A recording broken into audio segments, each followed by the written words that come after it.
সুপ্রিয় দর্শক, আজ হুড়মুড়িয়ে বাংলার বাজারে বেড়ে গেল আলুর দাম।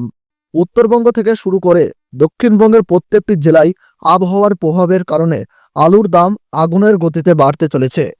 দক্ষিণবঙ্গের বিভিন্ন জায়গায় ভারী বৃষ্টিপাতের জেরে শাকসবজি ও অন্যান্য ফসল নষ্ট হয়ে গেছে। ফলে সাধারণ মানুষের একমাত্র ভরসা এখন আলু দাঁড়িয়েছে। বৃষ্টিপাতের কারণে দাম বাড়ার পাশাপাশি ভিন রাজ্যেও শুরু হয়েছে আলুর রপ্তানি।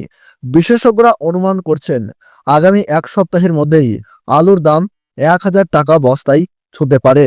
তো সুপ্রিয় দর্শক, এখন আমরা দেখে নেব আজ কোন কোন বাজারে আলুর দাম কতটা বেড়েছে, 2025 সালে দাম কতটা পর্যন্ত বাড়তে পারে, আর দাম কমলে তা কতটা পর্যন্ত নেমে আসতে পারে। আজকের আলুর সর্বশেষ আপডেট জানতে আমাদের ইউটিউব চ্যানেলটি সাবস্ক্রাইব করে রাখুন।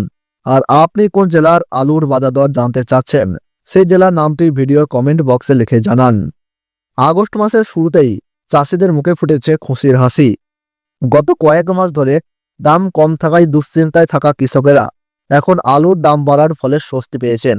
এর পিছনের প্রধান কারণ হলো আবহাওয়া দপ্তর ইতিমধ্যেই জানিয়েছে, বৃষ্টিপাত কমতে না কমতেই বঙ্গোপসাগরে নতুন করে তৈরি হচ্ছে গভীর নিম্নচাপ। এর ফলে দক্ষিণবঙ্গ ও উত্তরবঙ্গের জেলাগুলিতে বৃষ্টিপাত থামার কোনো সম্ভাবনাই নেই, বরং আবারও অতি ভারী বৃষ্টিপাত শুরু হতে পারে। ফলে পুরো আগস্ট মাস জুড়েই আলুর দাম বাড়ার পূর্বাভাস রয়েছে। এছাড়া আসাম, ত্রিপুরা, মেঘালয়, বিহার, ঝাড়খণ্ড ও উড়িষ্যা এই সব রাজ্যেই আলুর চাহিদা ধীরে ধীরে বাড়ছে। ইতিমধ্যেই উত্তরবঙ্গ থেকে আসাম, ত্রিপুরা ও মেঘালয়ে এবং দক্ষিণবঙ্গ থেকে বিহার, ঝাড়খণ্ড ও উড়িষ্যায় আলুর রপ্তানি শুরু হয়েছে। ফলে আগামী 1 থেকে 2 সপ্তাহের মধ্যেই আলুর দামে বড়সড় পরিবর্তন হতে পারে। সুপ্রিয় দর্শক, আপনারা ধৈর্য ধরে থাকুন, কারোর কথায় প্রভাবিত না হয়ে তড়িঘড়ি সিদ্ধান্ত নেবেন না।